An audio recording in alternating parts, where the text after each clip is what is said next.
ഇന്നൊരു evening vlog ആയാലോ. അപ്പൊ ഞാൻ എന്താ 5 മണിയായപ്പോ ഷിഫ്റ്റ് ഒക്കെ കഴിഞ്ഞ് എത്തിയിട്ടുണ്ടായിരുന്നു കേട്ടോ. പിന്നെ അപ്പൊ അതുപോലെ തന്നെ ഞാൻ ഫ്രഷ് ആവാൻ നോക്കുമായിരുന്നു. അപ്പത്തേക്ക് എനിക്കൊരു കൊറിയർ വന്നിട്ടുണ്ടായിരുന്നേ മീഷോന്ന്. ഞാനിതൊരു മാസം മുമ്പേ ഓർഡർ ചെയ്തൊരു കുർത്തയായിരുന്നു കേട്ടോ. എനിക്കിപ്പോഴാണ് കയ്യിൽ കിട്ടുന്നത്. നല്ലൊരു നേവി ബ്ലൂ കളർ ആയിട്ടുള്ള ഒരു ഇപ്പോഴത്തെ ഒരു ട്രെൻഡിങ് ആയിട്ടുള്ള ഒരു കുർത്ത സെറ്റ് ആട്ടോ. ഇങ്ങനെ ബാക്കിൽ ഇങ്ങനെ ടൈ ഒക്കെ വന്നിട്ട്. അപ്പൊ ഇത് ഞാൻ നിങ്ങൾക്ക് ഇട്ട് കാണിച്ചു തരാം കേട്ടോ. ഇതാട്ടോ ഫൈനൽ ലുക്ക്. എനിക്ക് ഭയങ്കര ഇഷ്ടപ്പെട്ടു. ക്വാളിറ്റി ഒക്കെ അടിപൊളിയാണ്. പിന്നെ ആ നെക്കിന്റെ ഡിസൈൻ ഒക്കെ നല്ല രസമുണ്ട് കേട്ടോ. പിന്നെ ഇത് ഷേപ്പ് ചെയ്യേണ്ട ആവശ്യമില്ല, ഇങ്ങനെ കെട്ടി വെക്കുന്നുണ്ടായിരുന്നു. നല്ല രസമുണ്ടായിരുന്നു. അപ്പൊ ഇതിന്റെ ലിങ്ക് ഞാൻ എവിടെയെങ്കിലും കൊടുക്കാം കേട്ടോ. പിന്നെ ഫ്രഷ് ഒക്കെ ആയി. അപ്പൊ ഞാൻ എന്റെ കണ്ണിൽ കൺമഷിയൊക്കെ കളയണത് ഇങ്ങനെയാട്ടോ, വെളിച്ചെണ്ണയൊക്കെ യൂസ് ചെയ്തിട്ടാണ്. അപ്പൊ ഇങ്ങനെ ദിഗംബറിനെ പോലെ ഉണ്ടാവും. നിങ്ങളും ഇങ്ങനെയാണോ?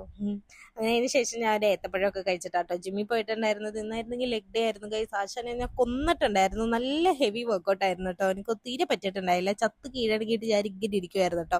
അങ്ങനെ അതെല്ലാം കഴിഞ്ഞിട്ട് ഞാൻ നേരെ എൻ്റെ വീട്ടിലോട്ടാട്ടോ പോയി. എൻ്റെ ഡാഡി തിരിച്ച് വന്ന് വിളിച്ചിട്ടുണ്ടായിരുന്നു. കാരണം കുട്ടും ഉണ്ടായിരുന്നില്ല, അവൻ സൈറ്റ് പോയേക്കായിരുന്നു കേട്ടോ. അപ്പം ഞാൻ വീട്ടിലോട്ട് പോയി. അപ്പം ഇന്നത്തെ വീഡിയോ എത്രയുള്ളൂ. ഇഷ്ടപ്പെട്ട സബ്സ്ക്രൈബ് ചെയ്യാൻ മറക്കല്ലേ.